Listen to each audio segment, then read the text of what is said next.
Hello everyone ਤੁਹਾਡਾ M2 technical institute ਦੇ ਵਿੱਚ ਵੈਲਕਮ ਹੈ। ਜਿੱਦਾਂ ਕਿ ਆਪਾਂ ਲਾਸਟ ਵੀਡੀਓ ਦੇ ਵਿੱਚ ਦੱਸਿਆ ਸੀਗਾ ਵੀ ਵਾਟਰ ਸਪਲਾਈ ਦੀ ਪੋਸਟ ਆਈ ਹੋਈ ਆ ਪੰਜਾਬ ਦੇ ਵਿੱਚ PPSC ਦੇ ਅੰਡਰ SDO ਦੀ। ਤੇ ਹੁਣ ਸਭ ਤੋਂ ਪਹਿਲਾਂ ਤਿਆਰੀ ਕਰਨ ਤੋਂ ਪਹਿਲਾਂ ਸਾਨੂੰ ਪਤਾ ਹੋਣਾ ਚਾਹੀਦਾ ਵਾ ਵੀ ਪੇਪਰ ਦਾ ਲੈਵਲ ਕੀ ਹੈ, ਕਿਸ ਟਾਈਪ ਦੇ ਕੁਐਸਚਨ ਆਉਂਦੇ ਆ। ਤੇ ਜਿਹੜਾ ਇਹਦਾ ਲਾਸਟ SDO ਦਾ ਪੇਪਰ ਸੀਗਾ ਉਹ ਹੋਇਆ ਸੀਗਾ 2016 ਦੇ ਵਿੱਚ, ਤੇ ਅੱਜ ਆਪਾਂ ਉਹ 2016 ਦਾ ਜਿਹੜਾ ਕੰਪਲੀਟ ਪੇਪਰ ਸੀਗਾ ਉਹ ਤੁਹਾਨੂੰ ਆਪਾਂ ਸ਼ੋਅ ਕਰਾਂਗੇ ਵੀ ਕਿਸ ਕਿਸ ਟਾਈਪ ਦੇ ਕੁਐਸਚਨ ਸੀਗੇ। 100 ਕੁਐਸਚਨ ਸੀਗੇ, ਹਰ ਇੱਕ ਕੁਐਸਚਨ ਦੀ ਵੇਟੇਜ 3 ਮਾਰਕਸ ਸੀਗੀ ਤੇ 300 ਦਾ ਇਹ ਟੋਟਲ ਪੇਪਰ ਸੀਗਾ। ਤੇ ਹੁਣ ਆਪਾਂ ਅੱਜ ਡਿਸਕਸ ਕਰਾਂਗੇ ਵੀ ਇਹ ਹਰ ਇੱਕ ਕੁਐਸਚਨ ਪ੍ਰੋਪਰਲੀ ਡਿਸਕਸ ਕਰਾਂਗੇ ਕੀ ਕੁਐਸਚਨ ਸੀਗਾ, ਕੀ ਆਨਸਰ ਸੀਗਾ। ਇਹ SDO ਸਿਵਲ 2016 ਦਾ ਐਗਜ਼ਾਮ ਹੈਗਾ। ਸਟਾਰਟ ਕਰਦੇ ਹਾਂ ਆਪਾਂ। ਸਭ ਤੋਂ ਪਹਿਲੋਂ ਕੁਐਸਚਨ ਹੈਗਾ the inward tilt given to the cross section. So first question ਆ ਗਿਆ ਸਾਡੇ ਕੋਲ the inward tilt given to the cross section of the road surface throughout the length of the horizontal curve is called.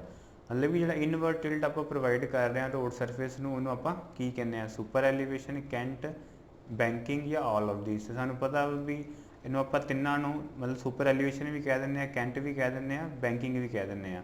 ਤੇ ਇਹਦਾ option ਕੀ ਹੋਏਗਾ? All of these. Second question side drains are provided on both sides of the roadway when road is. ਹੁਣ ਇਹ question ਕੀ ਹੈਗਾ ਵੀ ਜਿਹੜੀਆਂ side drains ਹੈਗੀਆਂ, ਸਾਨੂੰ ਪਤਾ ਹੈ ਕਿ ਜਿਹੜਾ ਰੋਡ ਦਾ ਕ੍ਰੋਸ ਸੈਕਸ਼ਨ ਹੁੰਦਾ ਉਹਦੇ ਵਿੱਚ ਜੇ ਮੈਂ ਕਟਿੰਗ ਦੇ ਵਿੱਚ ਬਣਾ ਰਿਹਾ ਤੇ ਸਾਈਡਸ ਦੇ ਵਿੱਚ ਹਮੇਸ਼ਾ ਡਰੇਨਸ ਹੁੰਦੀਆਂ ਹੀ ਹੁੰਦੀਆਂ ਵਾ। ਤੇ ਪਹਿਲਾ ਆਪਸ਼ਨ ਪਹਿਲੋਂ ਦੇਖ ਲੈਂਦੇ ਹਾਂ ਉਹ ਕੁਐਸਚਨ ਕੀ ਹੈਗਾ ਵੀ ਸਾਈਡ ਡਰੇਨਸ ਆਪਾਂ ਕਿੱਥੇ ਪ੍ਰੋਵਾਈਡ ਕਰਦੇ ਹਾਂ। ਤੇ ਪਹਿਲੋਂ ਫਸਟ ਆਪਸ਼ਨ ਹੈਗੀ ਆ along silent curve. Silent curve ਕੀ ਹੁੰਦੀ ਹੈ? ਇਸ ਤਰੀਕੇ ਨਾਲ ਕਿ ਜਿਹਦਾ ਆਊਟਵਰਡ ਜਿਹੜਾ ਹੈਗਾ ਉਹ ਕਨਵੈਕਸ ਹੁੰਦਾ, ਤੇ ਇਸ ਦੇ ਵਿੱਚ ਵੀ ਆਪਾਂ ਸਾਈਡ ਡਰੇਨਸ ਪ੍ਰੋਵਾਈਡ ਕਰਦੇ ਹਾਂ। ਅਲੋਂਗ ਰੀ ਐਂਟਰੈਂਟ ਇਨ ਕਟਿੰਗ 'ਚ ਵੀ ਦੱਸਦਾ ਤੁਹਾਨੂੰ ਵੀ ਕਟਿੰਗ ਦੇ ਵਿੱਚ ਵੀ ਆਪਾਂ ਪ੍ਰੋਵਾਈਡ ਕਰਦੇ ਹੀ ਹੈਗੇ ਹਾਂ। ਅਲੋਂਗ ਰੀ ਐਂਟਰੈਂਟ ਕਰਵ ਦਾ ਕੀ ਮੀਨਿੰਗ ਹੈਗਾ ਵੀ ਜਿਸ ਤਰੀਕੇ ਨਾਲ ਮੰਨ ਲਓ ਤੁਹਾਡੇ ਕੋਲ ਇਹ ਹਿੱਲ ਹੈਗੀ ਹੈ, ਇਹਦੇ ਵਿੱਚ ਕੀ ਹੁੰਦਾ ਜਿਹੜੀ ਕਨਵੈਕਸਿਟੀ ਹੈਗੀ ਆ ਉਹ ਰੋਡ ਦੇ ਇਨਵਰਡ ਸਾਈਡ ਹੁੰਦੀ ਆ, ਉਹਨੂੰ ਆਪਾਂ ਕਹਿੰਦੇ ਆ ਰੀ ਐਂਟਰੈਂਟ ਕਰਵ। ਸੋ ਇਹਦਾ ਆਪਸ਼ਨ ਹੋਏਗਾ ਇਹਦੇ ਵਿੱਚ ਵੀ ਆਲ ਆਫ ਦੀਸ। ਨੈਕਸਟ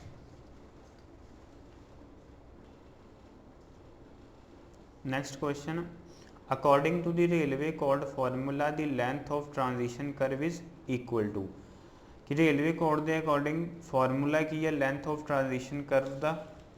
साढ़े कोल ਇਹਦੇ ਵਿੱਚ ਹੁੰਦਾ ਇਸ ਤਰੀਕੇ ਨਾਲ ਵੀ ਲੈਂਥ ਦਾ ਫਾਰਮੂਲਾ ਹੁੰਦਾ ਵਾ 4.4 √r। ਸਾਡੇ ਕੋਲ ਫਾਰਮੂਲਾ ਹੈਗਾ length of transition curve the 4.4 √r। r ਕੀ ਹੋਏਗਾ? ਰੇਡੀਅਸ। ਤੇ L ਕੀ ਹੋਏਗਾ? Length of transition curve in metres ਦੇ ਵਿੱਚ। ਹੁਣ ਸਾਡੇ ਕੋਲ ਹੋਰ ਵੀ ਫਾਰਮੂਲੇ ਹੁੰਦੇ ਆ length of transition curve find out ਕਰਨ ਦੇ according to rate of change of radial acceleration. ਇਹ ਫਾਰਮੂਲਾ ਹੁੰਦਾ L = 3.28 v³/r। v ਕੀ ਹੈਗਾ ਇੱਥੇ? Speed in meter per second, ਤੇ r ਕੀ ਹੈਗਾ? Radius in meter. ਇਸ ਤਰੀਕੇ ਨਾਲ ਆਪਾਂ L ਫਾਈਂਡ ਆਊਟ ਕਰ ਸਕਦੇ ਹਾਂ ਲੈਂਥ ਆਫ ਟ੍ਰਾਂਜੀਸ਼ਨ ਕਰਵ। ਤੇ ਕੁਐਸਚਨ ਦੇ ਵਿੱਚ ਤੁਹਾਡੇ ਕੋਲ ਆਪਸ਼ਨ ਕੀ ਹੈਗੀ ਹੈ? 1.4 r ਦੀ ਪਾਵਰ 1/2, 2.4 r ਦੀ ਪਾਵਰ 1/2, 3.4 r ਦੀ ਪਾਵਰ 1/2 ਤੇ 4.4 r ਦੀ ਪਾਵਰ 1/2। ਤੇ ਆਪਸ਼ਨ ਸਹੀ ਕਿਹੜਾ ਹੈਗਾ? 4.4 r 1 ਦੀ ਪਾਵਰ ਹਾਫ। ਠੀਕ ਹੈ, ਤਿੰਨੋਂ ਕੁਐਸਚਨ ਕਾਹ ਚੋਂ ਸੀਗੇ ਤੁਹਾਡੇ ਕੋਲ? ਹਾਈਵੇ ਦੇ ਵਿੱਚੋਂ। ਹੁਣ ਨੈਕਸਟ ਜਿਹੜਾ ਸਾਡੇ ਕੋਲ ਆ ਗਿਆ ਉਹ ਕੁਐਸਚਨ ਆ ਗਿਆ FM ਦਾ। ਇਹਨੂੰ ਆਪਾਂ ਦੇਖਦੇ ਹਾਂ। For the floating body the bent force passes through ਦੀ। ਸਾਨੂੰ ਪਤਾ ਬੈਂਟ ਫੋਰਸ ਕੀ ਹੁੰਦੀ ਹੈ? ਜਦੋਂ ਆਪਾਂ ਕੋਈ ਵੀ ਆਬਜੈਕਟ, ਕੋਈ ਵੀ ਬੋਡੀ ਵਾਟਰ ਦੇ ਵਿੱਚ ਡਿਪ ਕਰਦੇ ਹਾਂ ਤੇ ਇੱਕ ਅਪਵਰਡ ਫੋਰਸ ਲੱਗਦੀ, ਉਹਨੂੰ ਆਪਾਂ ਕਹਿੰਦੇ ਆ ਬੈਂਟ ਫੋਰਸ। ਬੋਡੀ ਉਦੋਂ ਫਲੋਟ ਕਰੇਗੀ ਜਦੋਂ centre of gravity submerged body ਦਾ ਬੈਂਟ ਸੈਂਟਰ ਆਫ ਬੈਂਸੀ ਤੋਂ ਪਾਸ ਕਰੇਗਾ। ਤੇ ਇਹਦੇ ਵਿੱਚ ਆਪਸ਼ਨ ਹੋਏਗਾ ਤੁਹਾਡੇ ਕੋਲ C option, centroid of the liquid displaced by the body.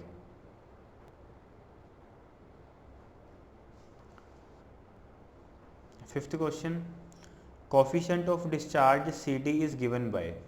ये फ्लूइड ਦੇ ਵਿੱਚ ਬੜਾ ਹੈ ਇੱਕ ਇੰਪੋਰਟੈਂਟ ਫਾਰਮੂਲਾ ਹੈਗਾ ਕਿ CD ਕੀ ਇਕੁਅਲ ਹੁੰਦਾ ਹੈ CV * CC ਦੇ। CD ਕੀ ਹੈਗਾ ਕੋਐਫੀਸ਼ੀਐਂਟ ਆਫ ਡਿਸਚਾਰਜ ਤੇ CV ਕੀ ਹੈਗਾ ਕੋਐਫੀਸ਼ੀਐਂਟ ਆਫ ਵੈਲੋਸਿਟੀ ਤੇ CC ਕੀ ਹੈਗਾ coefficient of curvature.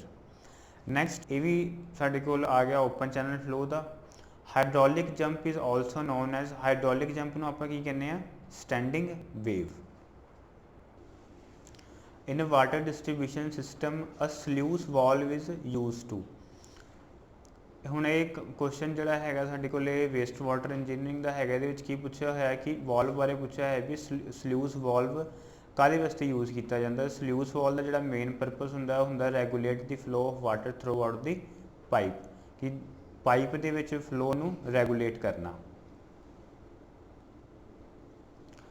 8th question ਹੈਗਾ a sewer which receives sewage from the collection system and conducts it to a point of final disposal it is called as outfall sewer। question ਕੀ ਹੈਗਾ ਵੀ ਜਿਹੜਾ sewer ਉਹ sewer ਜਿਹੜਾ sewage receive ਕਰ ਰਿਹਾ ਕਿੱਥੋਂ collection system ਤੋਂ, ਤੇ ਇਹ ਅੱਗੇ ਕਿੱਥੇ ਜਾ ਰਿਹਾ ਫਾਈਨਲ ਡਿਸਪੋਜ਼ਲ ਦੇ ਵਿੱਚ। ਫਾਈਨਲ ਡਿਸਪੋਜ਼ਲ ਮੰਨ ਲਓ ਇੱਥੇ ਤੁਹਾਡੇ ਕੋਲ ਕੁਝ ਵੀ ਹੋ ਸਕਦਾ, ਰਿਵਰ ਹੋ ਗਿਆ, ਸੀ ਹੋ ਗਿਆ, ਤੇ ਉਸ ਜਿਹੜੀ ਆਪਾਂ ਸੀਵਰ ਨੂੰ ਕੀ ਕਹਿ ਰਹੇ ਹਾਂ ਆਊਟਫਾਲ sewer. The secondary treatment of sewage is done by use of, ਵੀ ਹੁਣ ਆਪਾਂ ਇਹਦੇ ਵਿੱਚ ਕੀ ਆ ਗਿਆ ਸਾਡੇ ਕੋਲ ਵੇਸਟ ਵਾਟਰ ਦਾ ਟ੍ਰੀਟਮੈਂਟ ਆ ਗਿਆ। ਵੇਸਟ ਵਾਟਰ ਟ੍ਰੀਟਮੈਂਟ ਕੀ ਕੁਐਸਚਨ ਹੈਗਾ ਵੀ ਸੈਕੰਡਰੀ ਟ੍ਰੀਟਮੈਂਟ ਆਫ ਸੀਵੇਜ। ਸਾਡੇ ਕੋਲ ਇਹਦੇ ਵਿੱਚ ਪ੍ਰਾਇਮਰੀ ਤੇ ਸੈਕੰਡਰੀ ਟ੍ਰੀਟਮੈਂਟ ਹੁੰਦੇ ਆ। ਹੁਣ ਇਹਦੇ ਵਿੱਚ ਕੁਐਸਚਨ ਕੀ ਹੈਗਾ ਵੀ ਸੈਕੰਡਰੀ ਟ੍ਰੀਟਮੈਂਟ ਕੀ ਹੈਗਾ ਸਕਰੀਨਸ ਨਹੀਂ, ਇਹ ਕੀ ਹੁੰਦਾ ਸਾਡੇ ਕੋਲ ਇਹ ਪ੍ਰਾਇਮਰੀ ਦੇ ਵਿੱਚ ਆਉਂਦੇ ਆ। ਗ੍ਰਿਟ ਚੈਂਬਰ ਇਹ ਵੀ ਪ੍ਰਾਇਮਰੀ ਦੇ ਵਿੱਚ, ਤੇ ਕਲੋਰੀਨੇਟਰ ਇਹ ਵੀ ਪ੍ਰਾਇਮਰੀ ਦੇ ਵਿੱਚ। ਜਿਹੜਾ ਟਿਕਲਿੰਗ ਫਿਲਟਰ ਹੈਗਾ ਇਹ ਸਾਡੇ ਕੋਲ ਆਉਂਦਾ ਸੈਕੰਡਰੀ ਟ੍ਰੀਟਮੈਂਟ ਦੇ ਵਿੱਚ। ਨੈਕਸਟ ਕੁਐਸਚਨ ਹੈਗਾ ਸਾਡੇ ਕੋਲ ਟੋਟਲ ਕੋਸਟ ਆਫ ਪ੍ਰੋਜੈਕਟ। ਵੀ ਹੁਣ ਇਹ ਤੁਹਾਡੇ ਕੋਲ ਜਿਹੜਾ ਆ ਗਿਆ ਪਰਟ ਐਂਡ CPM ਦਾ ਕੁਐਸਚਨ ਆ ਗਿਆ। ਹੁਣ ਕੁਐਸਚਨ ਕੀ ਪੁੱਛ ਰਿਹਾ ਵੀ ਜਿਹੜੀ ਟੋਟਲ ਪ੍ਰੋਜੈਕਟ ਹੈਗੀ ਹੈ ਕੋਸਟ ਦੀ ਉਹ ਕਿਸ ਤਰੀਕੇ ਨਾਲ ਵੇਰੀ ਕਰਦੀ ਹੈ।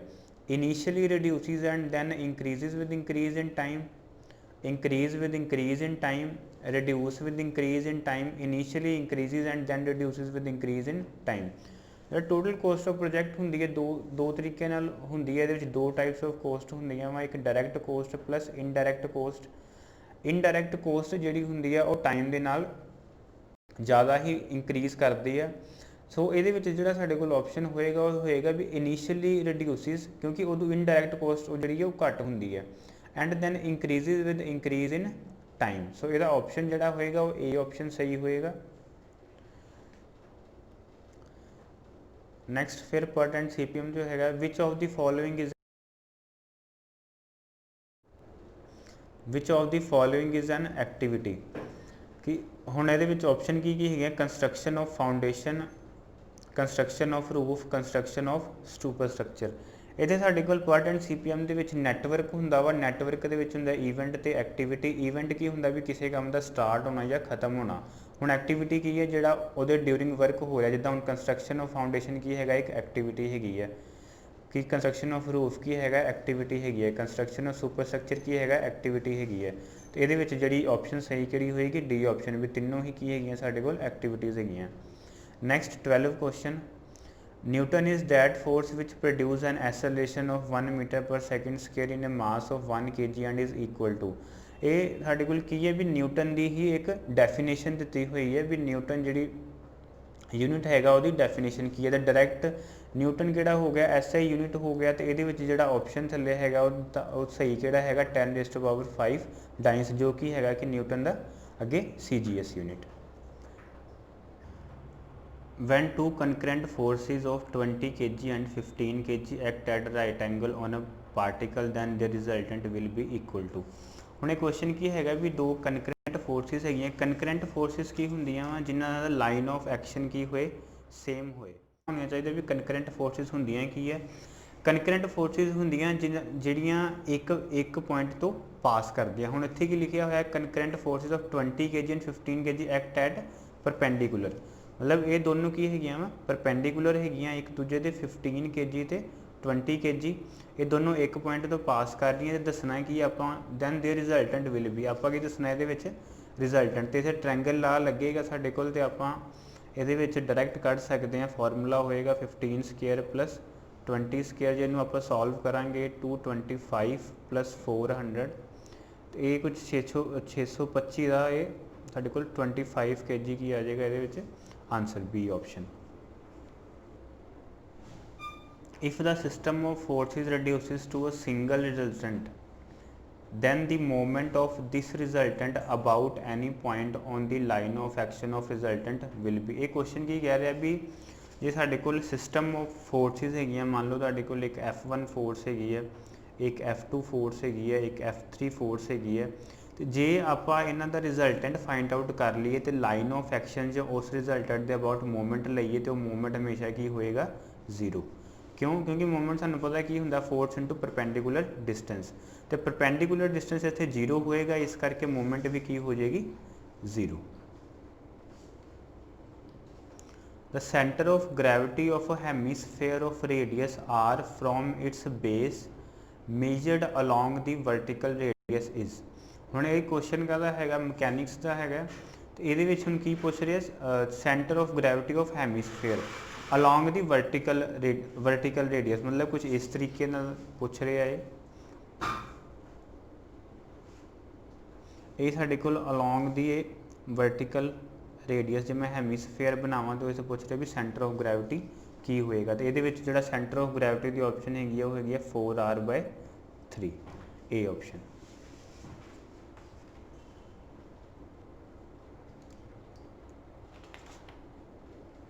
Next question, the CG of quadrant of a circle lies along its central radius at a distance of।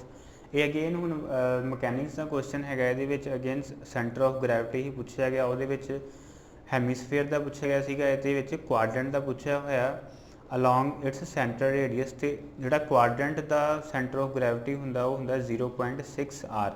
ਮਤਲਬ ਇਹ ਕਿਹੜੇ ਹੈਗੇ ਕੁਐਸਚਨ ਜਿਹੜੇ ਹੈਗੇ ਇਹ ਸਾਰੇ ਇੱਕ ਫੈਕਟਸ ਹੈਗੇ ਆ, ਕੋਈ ਇਹਦੇ ਵਿੱਚ ਕੋਈ ਲੌਜਿਕ ਕੋਈ ਕੁਐਸਚਨ ਸੋਲਵ ਨਹੀਂ ਕਰਨਾ ਹੈ, ਫੈਕਟਸ ਦੇ ਉੱਪਰ ਹੀ ਕੁਐਸਚਨ ਹੈ, ਜੇ ਤੁਹਾਨੂੰ ਪਤਾ ਤਾਂ ਪਤਾ ਹੈ 0.6r।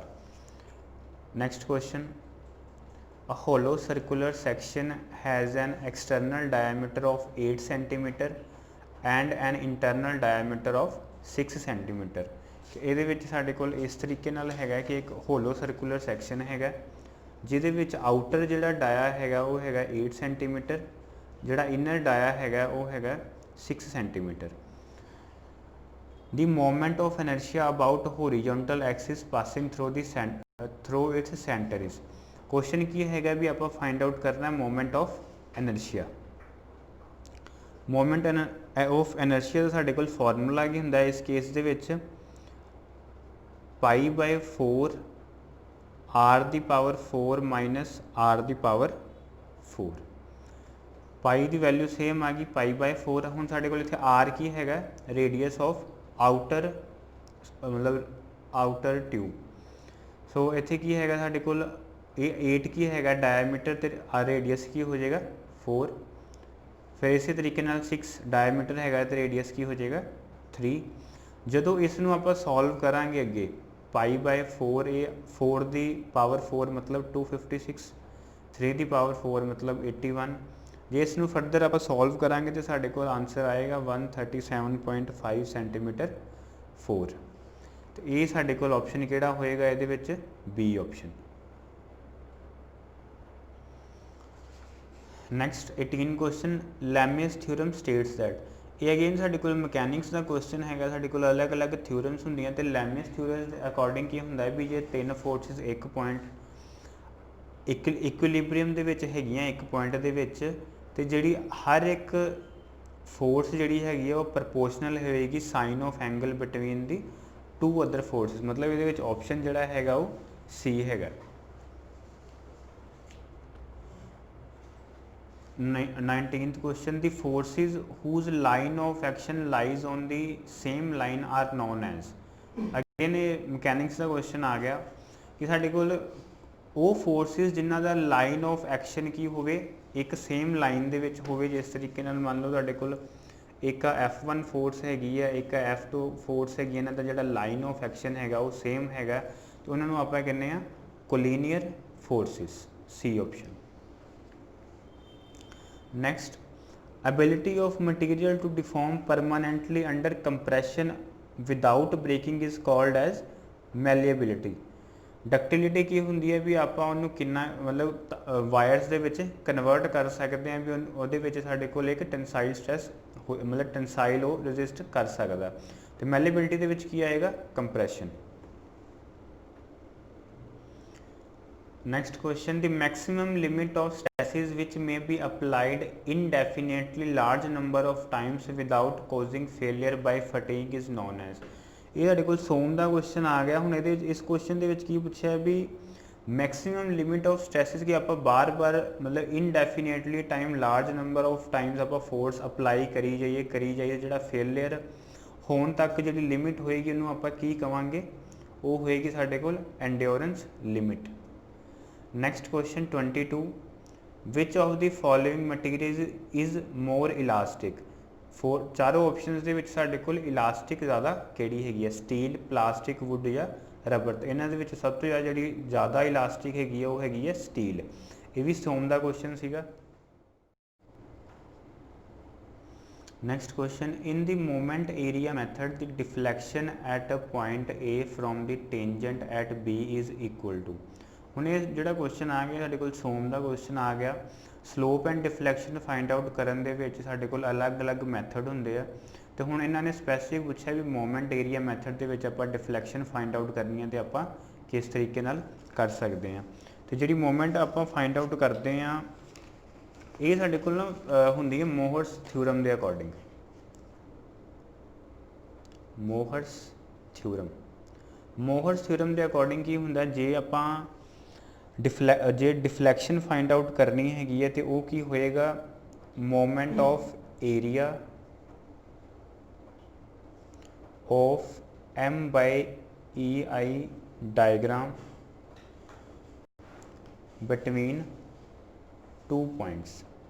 ਮਤਲਬ ਜਿਹੜਾ ਵੀ ਬੀਮ ਸਾਡੇ ਕੋਲ ਗਿਵਨ ਹੋਏਗਾ ਉਹਦੀ ਆਪਾਂ ਬੈਂਡਿੰਗ ਮੂਵਮੈਂਟ ਡਾਇਗਰਾਮ ਬਣਾਵਾਂਗੇ ਤੇ ਉਸ ਦਾ ਏਰੀਏ ਦਾ ਮੂਵਮੈਂਟ ਲਵਾਂਗੇ ਆਪਾਂ ਤੇ ਉਹ ਫਿਰ ਸਾਡੇ ਕੋਲ ਕੀ ਆਏਗਾ? ਡਿਫਲੈਕਸ਼ਨ। ਤੇ ਇਹਦੇ ਵਿੱਚ ਦੇਖੋ ਕਿਹੜੀ ਆਪਸ਼ਨ ਹੈਗੀ ਹੈ? Area of M/E diagram between A and B, ਨਹੀਂ, movement of M/E diagram between A and B about A। ਜੋ ਕਿ ਮੈਂ ਤੁਹਾਨੂੰ ਦੱਸਿਆ ਹੁਣੇ ਕਿ movement of area find out ਕਰਨਾ ਅਬਾਊਟ, ਇੱਥੇ A ਲਿਖਿਆ ਹੋਇਆ ਤਾਂ ਆਪਾਂ A ਦੇ ਅਬਾਊਟ ਫਾਈਂਡ ਆਊਟ ਕੀਤਾ। Next question, the method of moment distribution in structure analysis is। ਵੀ ਹੁਣ ਸਾਡੇ ਕੋਲ ਫਿਰ ਐਸੇ ਦਾ ਕੁਐਸਚਨ ਆ ਗਿਆ ਇੱਕ। ਹੁਣ ਇਹਦੇ ਵਿੱਚ ਕੀ ਹੈਗਾ ਸਾਡੇ ਕੋਲ, ਜਦੋਂ ਇਨਡਿਟਰਮੀਨੇਟ ਸਟਰਕਚਰ ਆਪਾਂ ਦੇ ਫੋਰਸ ਫਾਈਂਡ ਆਊਟ ਕਰਦੇ ਹਾਂ ਸਾਡੇ ਕੋਲ ਅਲੱਗ-ਅਲੱਗ ਮੈਥਡ ਹੁੰਦੇ ਆ। Moment distribution method, Kani's method, slope deflection method. ਤੇ ਹੁਣ ਇਹਦੇ ਵਿੱਚ ਉਹ ਦੱਸ ਰਿਹਾ ਵੀ ਇਹ ਮੈਥਡ ਕਿਹੜਾ ਹੈਗਾ? ਆਈਟਰੇਟਿਵ ਮੈਥਡ ਹੈ, ਐਗਜ਼ੈਕਟ ਮੈਥਡ ਹੈ, ਅਪਰੋਕਸੀਮੇਟ ਮੈਥਡ ਜਾਂ ਨਨ ਆਫ ਦੀਸ ਹੈ।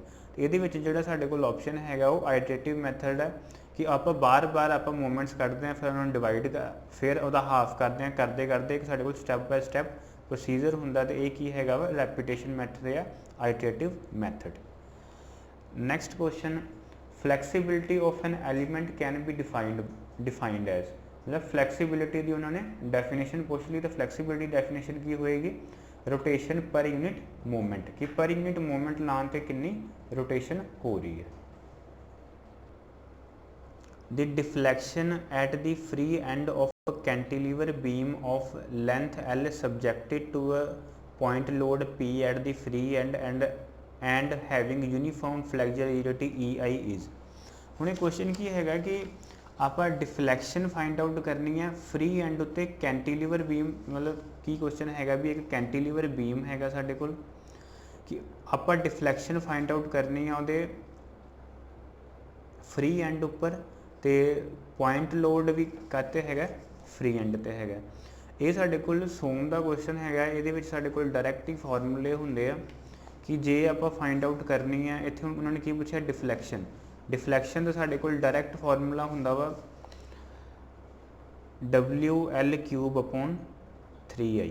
ये डिफ्लैक्शन का फॉर्मूला हुंदा ते स्लोप का फॉर्मूला हुंदा WL²/2EI। ये डायरैक्ट फॉर्मूले याद रखने हुंदे आ। सोम का क्वेश्चन हैगा ये। हुण इन्होंने की पूछी है? डिफ्लैक्शन साढ़े कोल डायरैक्ट आ जाएगा PL³/3EI। Next question, analysis of structure ਹੁਣ ਇਹ ਪੁੱਛ ਰਹੇ ਵੀ ਆਪਾਂ ਸਟਰਕਚਰ ਦਾ ਐਨਾਲਿਸਿਸ ਕਿਉਂ ਕਰਦੇ ਹਾਂ, ਤੇ ਸਾਡਾ ਜਿਹੜਾ ਮੇਨ ਰੀਜ਼ਨ ਹੁੰਦਾ ਐਨਾਲਿਸਿਸ ਕਰਨ ਦਾ ਹੁੰਦਾ ਵਾ calculate the magnitude and nature of various straining actions at silent points of the structure, ਕਿ ਆਪਾਂ ਮੈਗਨੀਟਿਊਡ ਫਾਈਂਡ ਆਊਟ ਕਰਨਾ ਹੁੰਦਾ ਮੂਵਮੈਂਟਸ ਦਾ ਕਿ ਕਿੰਨਾ ਕੁ ਉਹਦੇ ਵਿੱਚ ਮੈਗਨੀਟਿਊਡ ਹੋਏਗਾ ਮੂਵਮੈਂਟਸ ਦਾ, ਸ਼ੇਅਰ ਫੋਰਸ ਦਾ। ਮੇਨ ਸਾਡਾ ਪਰਪਸ ਇਹੀ ਹੁੰਦਾ ਐਨਾਲਿਸਿਸ ਆਫ ਸਟਰਕਚਰ ਦਾ। ਹੁਣ ਨੈਕਸਟ ਕੁਐਸਚਨ ਆ ਗਿਆ ਜੀ ਸੋਇਲ ਦੇ ਵਿੱਚੋਂ ਕੁਐਸਚਨ ਆ ਗਿਆ ਸਾਡੇ ਕੋਲ ਸੋਇਲ ਮਕੈਨਿਕਸ ਦੇ ਵਿੱਚੋਂ। Dry density of soil is, ਉਹਨਾਂ ਨੇ ਕੀ ਪੁੱਛ ਲਿਆ, dry density of soil always greater than saturated density, नहीं। Ratio of weight of solid to the volume of solid, नहीं, ये यूनिट वेट हो गया। Ratio of weight of soil solid to the total volume, कि weight of soil solid से ਉਹਦਾ ਜਿਹੜਾ volume divide by ਜਾਂ ਉਹਨੂੰ ਆਪਾਂ टोटल वॉल्यूम कर ਦਾਂਗੇ ਉਹ ਕੀ ਹੋ ਜਾਏਗਾ ਸਾਡੇ ਕੋਲ dry density. Determined and 100 degree Celsius, नहीं, ये भी गलत है। Next question bulk density of soil can be defined as, ये साढ़े को डायरैक्ट ही पता होंगे कि बल्क डेंसिटी ऑफ सॉयल कादे लिए मतलब की डिफाइन करते हैं आप unit weight of soil. Simple question सीगा। Next question ratio of volume of voids to the total volume of a given soil, कि volume of voids to total volume ये की हुंदा साढ़े कोल पोरोसिटी। ये भी ईजी क्वेश्चन सीगा सॉयल दे विचों porosity. Next question if the difference of level between 2 points A and B is 2 meters and their distance apart is 100 meter, then gradient is said to be। एक simple question हैगा कि जे difference हैगा दो points दे विच साडे कोल, एक मान लिया A ते एक मान लिया साडे कोल B। ਹੁਣ ਜਿਹੜਾ ਇਹਨਾਂ ਦੇ ਵਿੱਚ ਹਾਈਟ ਦਾ ਡਿਫਰੈਂਸ ਹੈਗਾ ਉਹ ਕਿੰਨਾ ਹੈਗਾ 2 ਮੀਟਰ ਤੇ ਹੋਰੀਜ਼ੋਨਟਲ ਕਿੰਨਾ ਹੈਗਾ 100, ਤੇ ਆਪਾਂ ਫਾਈਂਡ ਆਊਟ ਕਰਨੀ ਹੈ ਸਲੋਪ ਕਿੰਨੀ ਹੈ। ਤੇ ਸਾਡੇ ਕੋਲ ਜਿਹੜਾ ਸਲੋਪ ਹੁੰਦਾ, ਸਲੋਪ ਕੀ ਹੁੰਦਾ ਵਰਟੀਕਲ ਅਪੋਨ ਹੋਰੀਜ਼ੋਨਟਲ, ਤੇ ਇੱਥੇ ਵਰਟੀਕਲ ਕਿੰਨਾ ਹੈਗਾ 2, ਹੋਰੀਜ਼ੋਨਟਲ ਕਿੰਨਾ ਹੈਗਾ 100। ਇਹਨੂੰ ਆਪਾਂ 2% ਵੀ ਕਹਿ ਸਕਦੇ ਹਾਂ ਤੇ ਇਹਨੂੰ 1/50 ਵੀ ਕਹਿ ਸਕਦੇ ਹਾਂ। साढ़े को इत्थे ऑप्शन की होएगी 1 in 50 और 2%, B option. Next more gauge width in is recommended, ये साढ़े को रेलवे का क्वेश्चन आ गया। गेज विड्थ सारे पता, गेज विड्थ की होंगी है भी जे ਜਿਹੜਾ दो रेल्स ਦੇ ਵਿੱਚ इनर डिस्टेंस ਹੁੰਦਾ है, तो जिन्नी साढ़े को गेज विड्थ ज़्यादा होएगी उन्नी ही आप हाई स्पीड अटेन कर सकते हैं। तो 32 का first option. For laminar flow through a circular pipe, हुण ये साडे कोल FM का क्वेश्चन आ गया। ये हुण चैप्टर जो है लैमीनार फ्लो के चैप्टर जो है हुण इन्होंने पूछा है भी लैमीनार फ्लो के केस के साडे कोल जे सर्कुलर पाइप हैगी है तो वो जी मैक्सिमम वेलोसिटी हैगी है वो 2 टाइम्स ऑफ एवरेज वेलोसिटी होंदी है। ये फ्लूइड के बड़ा ही इंपॉर्टेंट चैप्टर होंदा लैमीनार फ्लो, उस चो क्वेश्चन बनता ही बनता जो कि आया भी होया। Next question for a river in flash flood turbidity is mainly due to, flash flood का की मतलब हैगा भी इंस्टेंट फ्लड आ गया तो उस केस के साडे कोल जिहड़ी टर्बिडिटी होएगी वो मेनली होएगी इनऑर्गेनिक सॉइल करके। नैक्सट क्वेश्चन एक्टिवेटेड स्लज, ये जो क्वेश्चन है वेस्ट वाटर ट्रीटमेंट के विचों आ गया। हुण एक्टिवेटेड स्लज साडे कोल एक प्रोसैस हुंदा जिहदे विच आपां की करदे जो ट्रीट कीता सीवेज उहदे विच की हुंदा भी ऑक्सीजन की जिहड़ी रिक्वायरमेंट जिहड़ी ऑक्सीजन डिमांड जिहड़ी है उहदे विच घट जांदी है तो माइक्रो ऑर्गेनिज्म उहदे विच इंक्रीज़ हो जाते हैं। तो उहदे विच की करते हैं आपां भी जिहड़ा सीवेज हैगा उहनूं दोबारा रीसरकुलेट कर दिंदे आ। तो हुण इहदे विच ਉਹ ਹੁੰਦਾ एक्टिवेटेड स्लज प्रोसैस। हुण इहदे विच की हैगा भी एक्टिवेटेड स्लज दे विच की चीज़ां हुंदियां कंटेन्स फर्टिलाइजिंग कॉन्स्टेंट सही है, indicates the degree of aeration सही है, इंडिकेट्स हाई वाटर कंटेंट सही है। 35th D all of these is सही आंसर है इसका। Next a body is moving with a velocity of 10 metre per second time required to stop the body within a distance of 5 metre is equal to. ये हुण साडे कोल highway का question आ गया। Stopping side distance, हुण साडे कोल stopping side distance का जिहड़ा फॉर्मूला हुंदा वो हुंदा साडे कोल, स्टॉपिंग साइड डिस्टेंस का साडे कोल फॉर्मूला की हुंदा वा lag distance plus braking distance. Lag distance की है VT प्लस ब्रेकिंग डिस्टेंस की है V² अपॉन 2GF। हुण इत्थे कोई जिहड़ी वैल्यू साडे कोल हैगियां पुट करनियां आपां। बॉडी दी वेलोसिटी कितनी साडे कोल गिवन 10 मीटर पर सैकेंड, जी आप इत्थे 10 मान लैंदे 9.81 हुंदा कैलकुलेशन लई आपां 10 मान लिया। तो जिहड़ा साडे कोल लॉन्गीट्यूडनल फिक्शन की वैल्यू हुंदी है वो हुंदी है 0.35। तो साडे कोल एस भी गिवन हैगा, जिहड़ा स्टॉपिंग डिस्टेंस हैगा 5 मीटर। जे इस नूं आपां सॉल्व करांगे तो साडे कोल टी की वैल्यू अप्रोक्सीमेट 1 सैकेंड के करीब आएगी। एक्यूरेट 1 नहीं आएगी पर 0.90 समथिंग आएगी, वो साडे कोल 1 के नियर बाय हैगी है, इसलिए ऑप्शन जिहड़ा हैगा वो सी हो जाएगा 1 सैकेंड। नेक्स्ट क्वेश्चन है, if a material has identical properties in all direction it is said to be. मतलब साडे कोल इस क्वेश्चन की हैगा भी मटीरियल एक हैगा उहदे विच आइडेंटिकल प्रॉपर्टीज हैगियां ऑल डायरेक्शन दे विच। मान लो ये साडे कोल एक मटीरियल हैगा, जे हर एक ऑल डायरेक्शनस दे विच साडे कोल की हैगियां सेम प्रॉपर्टीज हैगियां, तो फिर इनू आपां कहने आ आइसोट्रॉपिक। आइसोट्रॉपिक तो होमोजीनस की डेफिनेशन की होंदी है जी। होमोजीनस देखिए आपां भी एक पॉइंट के उत्ते मतलब एक डायरैक्शन दे विच एक डायरैक्शन के हर एक पॉइंट उत्ते साडे कोल प्रॉपर्टीज की होंदियां सेम, फिर इनू आपां कहने आ होमोजीनस। तो ये साडे कोल की पूछा होया आइसोट्रॉपिक बारे। सो ऑप्शन जिहड़ा हैगा इहदा वो बी सही हैगा आइसोट्रॉपिक। नैक्सट क्वेश्चन देखते हैं, A bar of 4 cm dia is subjected to an axial load of 4T। कि तुहाडे कोल एक बार हैगी है जिहदा डाया कितना हैगा तुहाडे कोल 4 cm,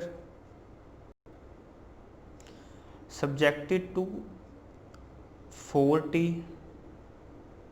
loading, extension of bar over the gauge of 20 centimetre, मतलब ये लेंथ कितनी हैगी है 20 सेंटीमीटर, तो ये एक्सटेंशन कितनी होगी ये 0.03। The decrease in diameter is 0.0018। Poisson ratio, Poisson ratio आप फाइंड आउट करनी है। पॉइजनस रेशो सानू पता है की हुंदा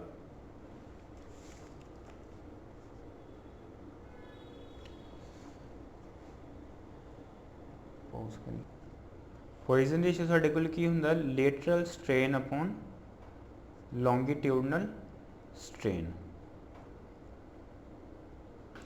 हुण लेटरल स्ट्रेन की होएगा जिहड़ा साडे कोल अलॉन्ग दी डाया हैगा, अलॉन्ग दी डाया की हैगा। जे आप स्ट्रेन की गल करिए स्ट्रेन की होएगा change in length upon original length या change in dimension upon original dimension. हुण इत्थे साडे कोल कितनी डायमेंशन हैगी है 0.0018 लेटरल की गल कर रहे हैं अपॉन 4। तो लॉन्गिट्यूडनल की जे आप गल करिए कि हैगा चेंज कितना आया 0.03 अपॉन लेंथ कितनी हैगी है साडे कोल 20। तो जे आप इनू सॉल्व कर रहे हैं इस तरीके नाल, जे आप इनू सॉल्व करते हैं 18 अपॉन 1 2 3 4 20 अपॉन 0 पॉइंट जे आप कर लें इस तरीके नाल, फिर जे आप सॉल्व करते हैं 6 3 0 ये साडे कोल इत्थे आ गया 2 ते 20 फिर 3 ते 10 साडे कोल की आएगा 0.3। सो इसका ऑप्शन की होएगा 0.30 बी ऑप्शन। नेक्स्ट क्वेश्चन है, horizontal beam width both the ends hinge will be statically determinate for the following type of loading. की गल कर रहे हैं भी साडे कोल एक हॉरिजॉन्टल बीम हैगा, ਉਹਦੇ दोनों साइड्स से हैगियां हिंज सपोर्ट। हिंज सपोर्ट ਦੇ ਵਿੱਚ ਸਾਨੂੰ पता एक सपोर्ट ਦੇ ਉੱਤੇ 2 रिएक्शनस ਹੁੰਦੀਆਂ, ਸਾਡੇ ਕੋਲ टोटल ਕਿੰਨੀਆਂ ਹੋ ਗਈਆਂ 4 रिएक्शनस। ਇੱਥੇ मतलब ਇੱਥੇ ਕੀ ਹੋ ਗਏ ਸਾਡੇ ਕੋਲ 4 अननोन हो जाएंगे। तो हुण क्वेश्चन की पूछा होया भी ये स्टैटिकली डिटरमिनेट कदों होएगा, वो उदों होएगा स्टैटिकल डिटरमिनेट जो साडे कोल सिर्फ की होएगी वर्टिकल लोडिंग ही होएगी। जो साडे कोल इंकलाइंड लोडिंग होगी या फिर साडे कोल स्ट्रक्चर हैगा वो इनडिटरमिनेट हो जाएगा, क्योंकि साडे कोल जिहड़े अननोन हैगे आ वो ज़्यादा हो जाएंगे। इस करके जिहड़ा साडे कोल ऑप्शन बनता है उहदे विच बनता है प्योरली वर्टिकल लोडिंग। इंकलाइंड लोडिंग तो भी 2 हो जाएंगे, इस करके ये भी गलत है। एनी जनरल लोडिंग वही गल आएगी भी इंकलाइंड भी या वर्टिकल भी, तो इस करके ऑप्शन जिहड़ा हैगा वो ए ही सही हैगा। हुण 40 क्वेश्चन हैगा which one of the following statement is true with regard to the flexibility method of analysis. ये साडे कोल फिर स्ट्रक्चर एनालिसिस का क्वेश्चन आ गया, फ्लैक्सीबिलिटी मैथड ऑफ एनालिसिस। ਇਹਦੇ ਵਿੱਚ ਕੀ ਹੁੰਦਾ ਵਾ ਵੀ ਇਹਦਾ ਆਪਸ਼ਨ ਜਿਹੜਾ ਹੈਗਾ ਆਪਸ਼ਨ ਹੈਗਾ डी सही। तो method is used for analysis of indeterminate structure with lesser degree of static indeterminacy. भी ये इनडिटरमिनेट स्ट्रक्चर ਦੇ ਵਿੱਚ यूज़ किया जाता। Next question the influence line diagram for bending moment at a section of a simply supported beam will be. ਹੁਣ ਇਹ question ਜਿਹੜਾ ਹੈਗਾ ਐਸੇ ਦੇ ਵਿੱਚੋਂ ਹੈਗਾ ਇਨਫਲੂਐਂਸ ਲਾਈਨ ਡਾਇਗਰਾਮ ਚੈਪਟਰ ਦੇ ਵਿੱਚੋਂ। ਹੁਣ ਜਿਹੜੀ ਇਨਫਲੂਐਂਸ ਲਾਈਨ ਡਾਇਗਰਾਮ ਆ ਸਾਡੀ ਬਣਦੀ ਹੈ ਮਿਊਲਰਸ ਬ੍ਰੈਸਲੇਜ਼ ਫਾਰਮੂਲੇ ਦੇ ਅਕੋਰਡਿੰਗ, ਉਹਦੇ ਲਾਅ ਦੇ ਅਕੋਰਡਿੰਗ। ਤੇ ਉਹਦੇ ਅਕੋਰਡਿੰਗ ਕੀ ਹੈਗਾ ਵੀ ਵਿਦਆਊਟ ਜੇ ਆਪਾਂ ਕਿਸੇ ਵੀ ਬੀਮ ਦੀ bending movement influence line diagram ਬਣਾਉਣੀ ਆ, ਉਹਦੇ ਵਿੱਚ ਕੀ ਕਰਨਾ ਆਪਾਂ without removing the support A and B। ਮੰਨ ਲਓ ਹੁਣ ਇਹਨਾਂ ਨੇ ਕੀ ਪੁੱਛਿਆ ਹੋਇਆ ਸਿੰਪਲੀ ਸਪੋਰਟਡ ਬੀਮ,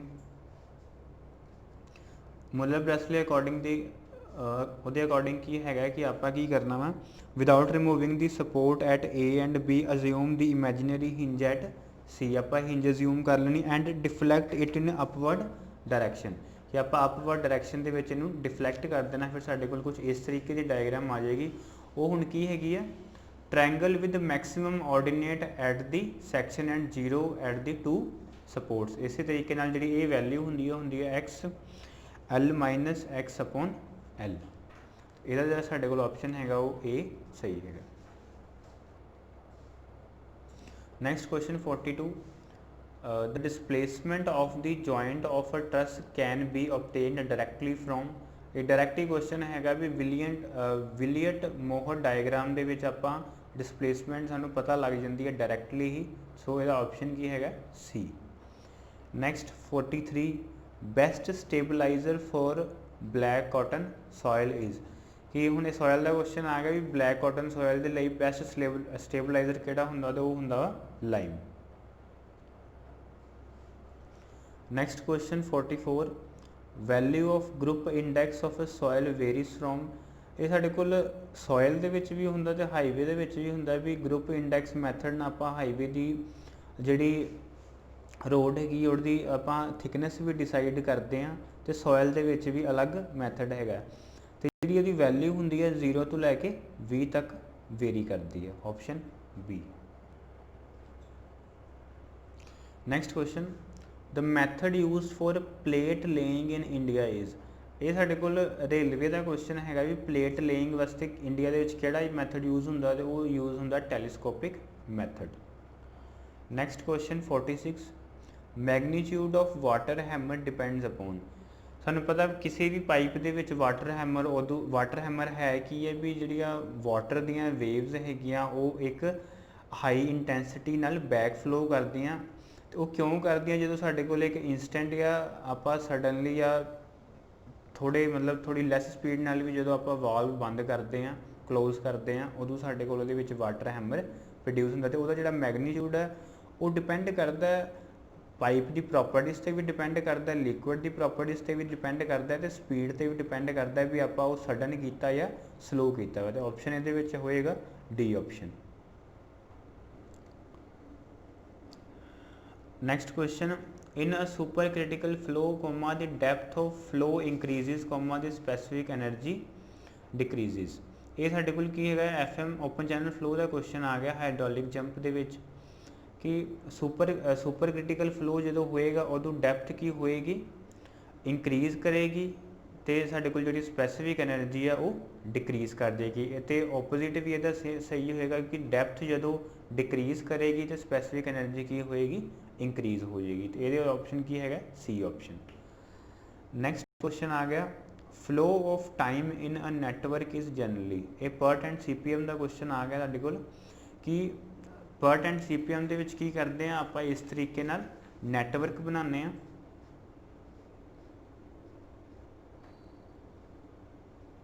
ਇਸ ਤਰੀਕੇ ਨਾਲ ਆਪਾਂ ਨੈਟਵਰਕ ਬਣਾਉਂਦੇ ਆ, ਇੱਕ ਈਵੈਂਟ ਹੁੰਦਾ ਤੇ ਸਾਡੇ ਕੋਲ ਇੱਕ ਐਕਟੀਵਿਟੀ ਹੁੰਦੀ ਹੈ। ਹੁਣ ਕੁਐਸਚਨ ਕੀ ਹੈਗਾ, ਫਲੋ ਆਫ ਟਾਈਮ ਕਿੰਨਾ ਚੱਲਦਾ। ਫਲੋ ਆਫ ਟਾਈਮ ਹਮੇਸ਼ਾ ਸਾਡੇ ਕੋਲ ਲੈਫਟ ਟੂ ਰਾਈਟ ਹੀ ਚੱਲਦਾ, ਲੈਫਟ ਟੂ ਰਾਈਟ। ਤੇ ਇਹਦੇ ਵਿੱਚ ਆਪਸ਼ਨ ਹੋਏਗਾ B option. Next question, negative float for any activity means that the activity is. ਹੁਣ ਅਗੇਨ PERT ਐਂਡ CPM ਦਾ ਕੁਐਸਚਨ ਹੋ ਗਿਆ। ਹੁਣ ਫਲੋਟ ਸਾਡੇ ਕੋਲ 3 ਤਰੀਕੇ ਦੇ ਫਲੋ